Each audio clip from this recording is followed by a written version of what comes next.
Oi, pessoal, vamos ao nosso checklist, sim. Aqui nós temos todo o passo a passo da estratégia. Primeiramente, como vocês já aprenderam, vocês precisam identificar o topo e o fundo do movimento, certo? Identificando o topo e o fundo, você vai fazer aquela demarcação com as barrinhas. Você vai chegar no tempo limpo, e uma dica aqui que eu sempre dou para vocês, chegando no tempo que não está bom, você volta e aí sim, esse vai ser seu tempo limpo, não esquecer desse detalhe. Em seguida, marcar suas linhas de tendência, leque e tudo mais, que é a nossa T1, né?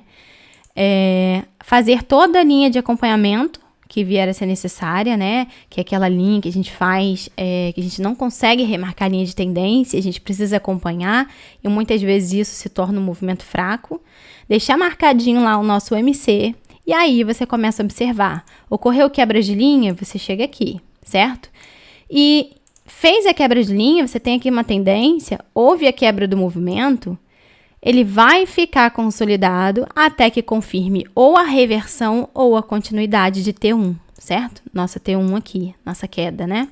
Então, se ele confirmar a reversão, é o quê? Confirma a nossa compra, dupla confirmação de compra. Ou então, né, ele confirma pra gente a continuidade. Enquanto ele não faz nenhum desses, gente, ele segue na consolidação, tá bom? Então, após a quebra de linha, você vai observar, né? Teve quebra de linha? Estamos aqui. Sim, tivemos quebra de linha. Você precisa também verificar se a quebra de linha foi o quê? Proporcional. Proporcional aqui, gente, aos movimentos de expansão da tendência quebrada, ó, da linha quebrada. Você vai ver que linha foi quebrada, verifica esses movimentos de expansão, que são o quê? Os movimentos na direção da tendência. Se T1 é de queda, você vai pegar os movimentos de queda, ver se essa quebra de linha é proporcional. Aqui nós tivemos que sim, né? Então, sim, nosso movimento é proporcional, a nossa quebra de linha é proporcional aos movimentos de expansão dessa linha quebrada, né? E aí você faz o quê? Você vai marcar o corpo do candle, tá bom? Ó, você vai pegar o corpinho do candle aqui dessa região, vai ser o nosso GB ali, ó, tá? Vai ser para efeito de procurar o GB, o gatilho base, tá? Para dar o gatilho base, ele precisa fechar fora, ele precisa voltar aqui, né? A gente vai ver aqui, ó, aguardar um retorno em 61,8, por isso que a gente marca ali. Fez o retorno de 61,8, né? Para ser um gatilho bom, um gatilho base bom, ele vai dar o gatilho base aqui, ó, quando fecha acima dessa linhazinha. Então, essa linha vai ser nossa referência para o GB, para o nosso gatilho base. Então, como a gente viu, ó, depois de você marcar o corpinho do candle ali, marcou o corpinho do candle, você vai aguardar um retorno bom em pelo menos 61,8%. E aí é o que eu sempre falo para vocês. Fez 50%? Você vai ignorar? Não, você não vai ignorar. Só não vai ser tão bom, né, como seria se fosse em 61,8%, nessa faixa de 60%. Se for 38%, pior ainda, péssimo, gatilho péssimo.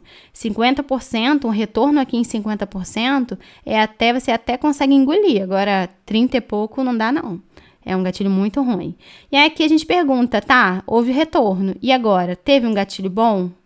Sim, teve um gatilho bom, né? Aqui no nosso exemplo. E aí você vai marcar o quê? A sua RGB. Então, após dar esse gatilho base, né? Que nem eu falo sempre para vocês, marcou RGB aqui, que é o quê? Tem até que destacar aqui para vocês, que é no pavio, né, na máxima, se tiver pavio, é sempre na máxima aqui da região que fez o gatilho. Você vai deixar marcado ali, sua RGB, tá? Vou até botar aqui, RGB. Então, você deixa ali marcado, vai ser sua RGB. E sempre que ele faz um gatilho, ele tende a voltar, pessoal. Não é regra 100%, né? Mas a chance é muito grande dele fazer um retorno. E aí, você vai fazer o quê? Você vai acompanhar esse movimento seguinte ao gatilho. Ele, nesse retornozinho que ele faz, ele começa a ir na direção de T1 novamente, certo? E aí, você vai acompanhar esse movimento fazendo linhas de tendência, tá? E nesse caso aqui que eu fiz para vocês, surgiu um movimento com ondas, que é esse caso aqui, ó. A gente já marcou o RGB, a gente acompanhou o movimento seguinte, que é esse aqui amarelo, tá? Olha só. No próprio tempo limpo de T1, tá, gente? No próprio tempo limpo que a gente foi analisando aqui. A gente só vai alterar tempo limpo se consolidar demais aqui e não couber mais no mesmo tempo limpo que a gente viu o T1. E aí aqui a gente observou movimentos com ondas, certo? Se tem movimentos com ondas, você vai entrar, tá bom? Na dupla, que vai dar dupla confirmação quando der um gatilho aqui. Então, você vai fazer a entrada de dupla confirmação no gatilho 2, ó. Quando der gatilho aqui, ó, seguindo todas as regras, gatilho proporcional, quebra proporcional, gatilho, tá? Retorno legal, mesmas regras. Fez mais um gatilho ali, é a sua entrada de dupla confirmação, tá bom? Então, você vai fazer essa entrada, mas sabendo que o preço, ele precisa superar a RGB. Então, vamos seguir, ó. Entrada, show. Dupla confirmação? Sim.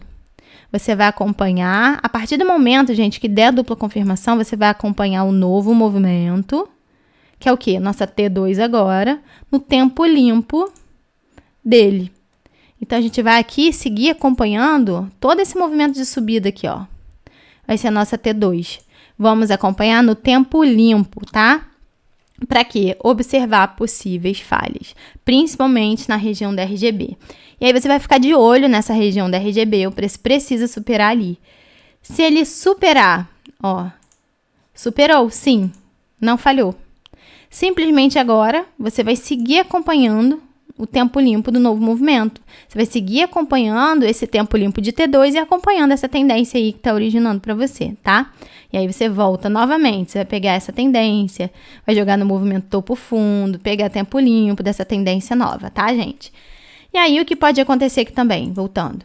Ele pode chegar na RGB ali, após dar essa dupla confirmação, ele pode falhar. Superou? Não, olha, falhou. E aí, o que você vai fazer? Chegar aqui em cima, ele fez a falha, você começou a acompanhar no tempo limpo. Chegou aqui, fez a falha, você vai aguardar um novo gatilho. Você vai fazer, vai voltar aqui, ó. Você vai acompanhar o movimento seguinte. Olha só, no mesmo tempo limpo de T1 aqui, no mesmo tempo limpo de toda a consolidação. Você vai aguardar movimentos em onda. Mesma coisa aqui de trás, ó.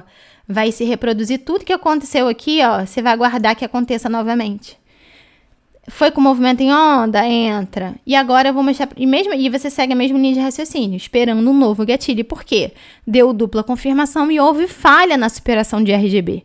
E aí você aguarda um novo gatilho. E aí, gente, quando não tem esse movimento em onda... Vou voltar aqui para mostrar para vocês. Ó. Vamos dizer que após o primeiro gatilho, o preço não faça movimento em onda. Saia tudo candle a candle. Você só vai entrar no pivô. Ó. Quando ele superar aqui, ó, a RGB. E aí, você vai, a partir desse momento, acompanhar no tempo limpo.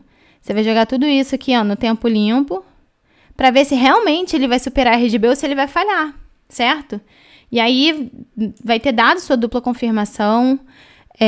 Sim, você acompanha o tempo limpo de azul aqui, conforme eu tô mostrando para vocês. E mesma coisa, observa se falhou, se não falhou, tá bom?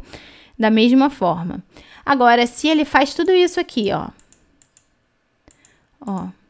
Ele vai, faz isso aqui. E chega lá, nem dá a dupla confirmação, você vai acompanhar da mesma forma, ó. Da mesma forma aqui, ó.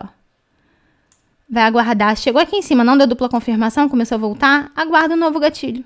Você vai simplesmente fazer todo o acompanhamento, movimento em onda, tendência, aguarda um novo gatilho, certo? E a força ainda é de T1, ainda não deu dupla confirmação de reversão, momento nenhum, tá? Mas ela só é confirmada, essa continuidade de T1, quando faz o gatilho de continuidade. Então, assim, por mais que ele falhe aqui, gente, e não supere RGB, a força é de T1?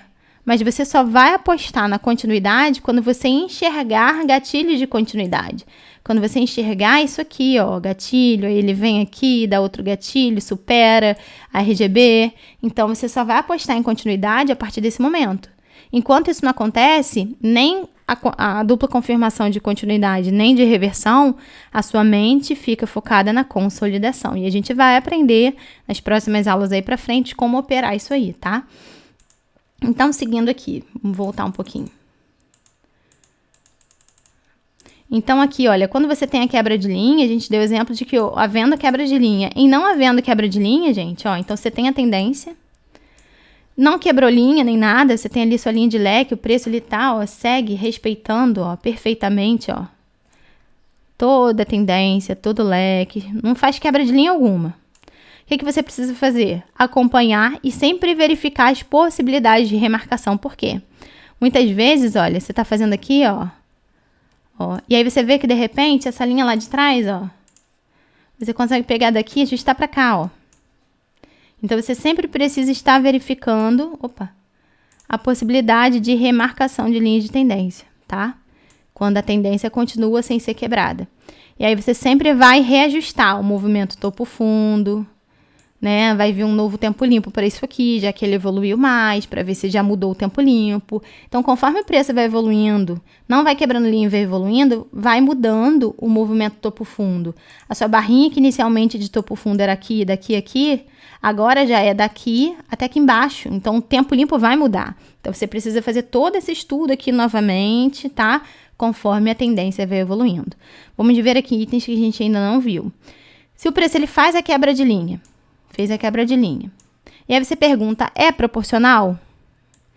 Se a resposta é não, você precisa guardar a proporção. Por quê, gente? Você tem aqui sua tendência, quebra de linha. Não é proporcional? Se a quebra de linha não for proporcional, proporcional, ele simplesmente significa que ele vai continuar ainda fazendo uma caminhada de quebra do movimento até se tornar proporcional. Ele tende a fazer isso. Então, aqui, ó, às vezes você tem isso aqui, ó. E na hora de quebrar, aqui o exemplo ficou bem ruinzinho. Vamos lá. Então, você tem isso aqui. Na hora de quebrar, ele tá pequenininho, de repente. Aí o exemplo não ficou muito bom, não. Deixa eu tentar ver se fica melhor. Peraí, gente. E aí, ó, vamos dizer que sua quebra seja isso aqui, ó. Ah, essa quebra é muito pequenininha. Significa o quê? Que ela ainda vai evoluir. Ela ainda vai fazer movimentos, ó. Ah, beleza. Aí depois disso é que ela vai fazer aquele retorno de 61,8%.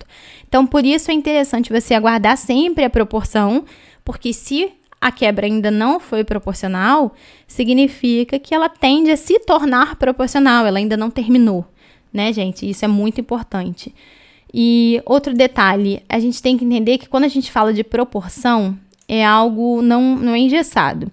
Se você tem vários movimentos de vários tamanhos, isso acontece muito, né? Tem vários movimentos, ó, tamanhos semelhantes, mas, né? Você vê que eles não são iguais. E aí você tem uma quebra de linha desse tamanho, que é semelhante a uma das pernadas, você vai considerar. E outra, se você tem também movimentos, e aí você tem uma quebra de linha que não chega a ser idêntica, mas é parecida, você considera também. Você não pode considerar quando é algo muito absurdo, né? Você tem algo muito pequenininho, né? Muito desproporcional. Agora, quando é algo semelhante, algo que não destoa tanto, você pode considerar como proporcional, tá? Vamos lá. Se o gatilho base ele não é bom, significa o quê? Você tem a sua quebra de linha e na hora de fazer aqui, ó, o retorno, ele faz isso, ó. É um gatilho péssimo. Ele foi lá em 38% mais ou menos. Um gatilho muito ruim esse gatilho aqui. Então, você não consegue considerar, ó, esse gatilho aqui como um gatilho bom. Não é um gatilho bom. O que você vai fazer? Significa que ele vai tentar continuar a tendência 1. Ou seja, ele vai seguir ainda, ó, T1 tá aqui. Isso aqui, ó.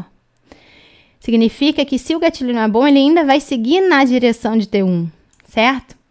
E aí, você vai observar. Se ele continua T1 rompendo tudo isso aqui seguindo, né? Você vai fazer todo o acompanhamento, né? Do movimento topo fundo, fazer o ajuste, tempo limpo, ajustar isso tudo. Agora, se ele tenta novamente fazer o gatilho base, ó.